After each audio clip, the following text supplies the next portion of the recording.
बिस्मिल्लाहिर्रहमानिर्रहीम। Welcome to chemistry with Kamran Chaudhry. अगर आप इस चैनल पर नए हैं तो चैनल को सब्सक्राइब ज़रूर कर दीजिएगा। वीडियो पसंद आए तो लाइक एंड कमेंट ज़रूर कीजिएगा।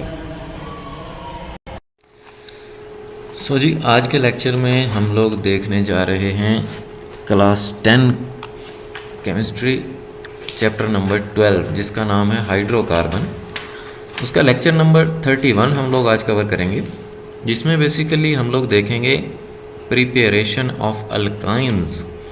अल्काइन को प्रिपेयर करने का एक और मेथड, जिसको आप बोलते हैं डी हेलोजिनेशन ऑफ टेट्राहेलाइड्स। अब टेट्राहेलाइड्स की डी हेलोजिनेशन से आपने अल्काइंस को प्रिपेयर करना है। अब जिन लोगों ने इस चैप्टर के प्रीवियस लेक्चर्स नहीं देखे हुए तो आप चैनल पे जाएंगे, प्लेलिस्ट सेक्शन में जाएंगे, वहाँ पे प्लेलिस्ट मौजूद है chemistry class 10 chapter number 12 hydrocarbon. उस प्लेलिस्ट में आपको इस चैप्टर के तमाम प्रीवियस लेक्चर्स मिल जाएंगे। ठीक हो गया जी। स्टार्ट करते हैं आज का लेक्चर, जिसमें हमने अल्काइंस प्रिपेयर करनी है by the dehalogenation of tetrahalides. अब यहाँ पे सबसे पहले तो मैं आपको ये बता दूं कि डी हेलोजिनेशन क्या होता है बेसिकली, क्योंकि टेट्राहेलाइड्स की आपने डी हेलोजिनेशन करनी है तो हमें सबसे पहले तो पता होना चाहिए कि डी हेलोजिनेशन क्या होता है। डी हेलोजिनेशन को कुछ आप इस तरह से डिफाइन करते हो कि any reaction that removes halogen. D का मतलब होता है रिमूवल, ठीक है। हेलोजिनेशन मीन हेलोजन का रिमूव होना, usually a pair of atoms. Halogen pair की फॉर्म में रिमूव होता है, मीन्स के साथ साथ वाले कार्बन से ना एक एक हेलोजन रिमूव होता है, ठीक है, आमतौर पर किसी भी मॉलिक्यूल में से। तो किसी भी मॉलिक्यूल में से हेलोजन को रिमूव करने का जो प्रोसेस होता है, या ऐसा रिएक्शन जिसमें किसी भी मॉलिक्यूल से हेलोजन रिमूव होता है, उसको हम लोग क्या बोलते हैं? डी हेलोजिनेशन बोलते हैं, ठीक है। अब आपको बता देता हूँ कि पीरियोडिक टेबल में ये जड़ा 7 ग्रुप होता है, सेकंड लास्ट ग्रुप जो होता है, मैं ग्रुप ए की बात कर रहा हूँ, ठीक है। ग्रुप 7A जो होता है ये हेलोजिन्स होते हैं, ठीक है, जिनमें fluorine, chlorine, bromine, iodine, astatine और टेनिसिन आ जाते हैं, ठीक हो गया। और जनरली इनको हम लोग कैपिटल एक्स से रिप्रेजेंट करते हैं हेलोजेंस को, ठीक। ओके, अब हमने डी हेलोजिनेशन तो देख लिया, पता लग गया कि जी हमने हेलोजेंस को रिमूव करना है। कहाँ से रिमूव करना है? टेट्राहेलाइड्स में से। अब टेट्राहेलाइड्स जो होते हैं वो बेसिकली अल्काइल हेलाइड्स ही होते हैं, अल्काइल हेलाइड्स की फैमिली है। तो जनरली आपको फिर ये पता होना चाहिए कि अल्काइल हेलाइड्स क्या होते हैं। तो अल्काइल हेलाइड्स को कुछ हम इस तरह से डिफाइन करते हैं कि अल्काइल हेलाइड्स, जिनको आप हेलो अल्केन्स भी बोलते हैं, ये ऐसे कंपाउंड्स होते हैं in which one or more hydrogen atoms in an alkane have been replaced by halogen atoms. अब अल्केन है कोई भी, अल्केन्स में अगर तो आपने हाइड्रोजन को रिप्लेस कर देते हो बाय द हेलोजन एटम्स। अब वो एक हाइड्रोजन को भी आप रिप्लेस कर सकते हैं, एक से ज़्यादा हाइड्रोजन्स को भी रिप्लेस कर सकते हैं। जो उसके रिज़ल्ट में कंपाउंड बनता है वो अल्काइल हेलाइड होता है, क्योंकि जनरली आप जब अल्केन में से एक हाइड्रोजन रिमूव करते हो तो वो अल्काइल कहलाता है। तो अगर उस हाइड्रोजन की जगह पे आप हेलोजन अटैच कर देते हो तो वो अल्काइल हेलाइड बन जाता है, जिसको जनरली आप RX से रिप्रेजेंट करते हैं, ठीक है।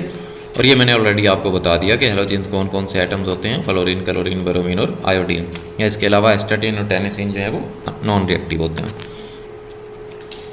अब इसकी एग्जांपल दिखाता हूँ आपको कि कैसे आप एक अल्केन को अल्काइल हेलाइड में कन्वर्ट कर सकते हैं। जैसे देखो यहाँ पे मेरे पास है 4 हाइड्रोजन वाली मीथेन, ठीक है, मीन्स के एक कार्बन वाली अल्केन। कार्बन की वैलेंसी 4 होती है, 4 बॉन्ड बनाता है मैक्सिमम, तो 4 मैंने यहाँ पे हाइड्रोजन्स अटैच कर दिए। तो ये फर्स्ट मेंबर है अल्केन फैमिली का, जो कि है मीथेन।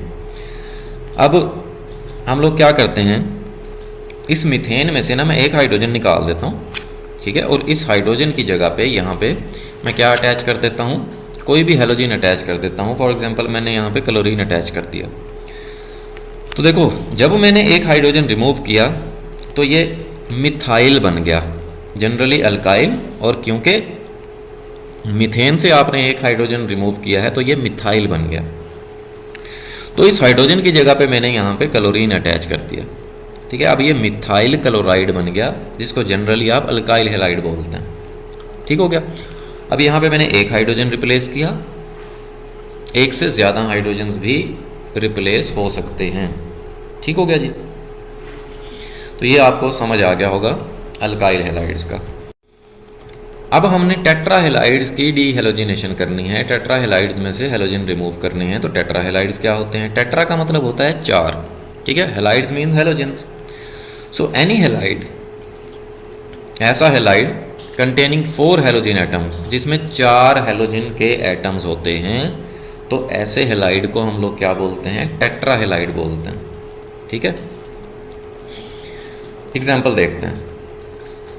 टेट्रा क्लोरोइथेन, ये एक एग्जाम्पल है टेट्रा हैलाइड की, जिसमें देखो 2 कार्बन के दरमियान सिंगल बॉन्ड है, तो 2 कार्बन वाले अल्केन को आप इथेन बोलते हैं, जिसके साथ टोटल दोनों कार्बन के साथ 6 हाइड्रोजन्स अटैच होते हैं और हर कार्बन के साथ 3 हाइड्रोजन्स अटैच होते हैं। अब मैं क्या करता हूँ, इस वाले हाइड्रोजन को मैं रिप्लेस कर देता हूँ किसके साथ? क्लोरीन के साथ। इस वाले हाइड्रोजन को भी मैं रिप्लेस कर देता हूँ क्लोरीन के साथ। फिर इस वाले हाइड्रोजन को भी रिप्लेस कर देता हूँ क्लोरीन के साथ, और इस वाले हाइड्रोजन को भी रिप्लेस कर देता हूँ क्लोरीन के साथ, ठीक है। अब आप देखो कि आपने 4 हाइड्रोजन्स रिप्लेस कर दिए 4 क्लोरीन के साथ, तो इस वजह से इसका नाम क्या होगा? टेट्रा क्लोरोइथेन, ठीक है, क्योंकि 4 क्लोरीन के एटम्स अवेलेबल हैं, ठीक हो गया। सो ये एग्जाम्पल थी टेट्रा हैलाइड की। अब हम लोग आ जाते हैं अपने केमिकल रिएक्शन की तरफ, जिसमें आपने करनी है डीहेलोजिनेशन ऑफ टेट्रा हैलाइड। अच्छा, होता क्या है? व्हेन अल्काइल टेट्रा हैलाइड, जब अल्काइल टेट्रा हैलाइड को आप हीट करते हैं विद जिंक डस्ट। अब जिंक डस्ट क्या होती है? जिंक ही होता है, लेकिन in the form of A powder. Powdered form में जो जिंक होती है उसको आप क्या बोलते हो? जिंक डस्ट बोलते हो। अब आपने जिंक डस्ट के साथ अल्काइल टेट्रा हैलाइड को हीट किया, होता क्या है? इलेमिनेशन होती है। किस चीज़ की? हेलोजन आइटम्स की। इलेमिनेशन का मतलब क्या होता है? एक्सक्लूड होना, रिमूव होना, निकल जाना। हेलोजन आइटम्स निकल जाते हैं, takes place to form ethyne, और फाइनली क्या बन जाता है आपके पास? इथाइन बन जाता है। अब हम इसका केमिकल रिएक्शन देख लेते हैं कि कैसे टेट्रा हैलाइड्स में से आप हेलोजेंस को रिमूव करते हैं।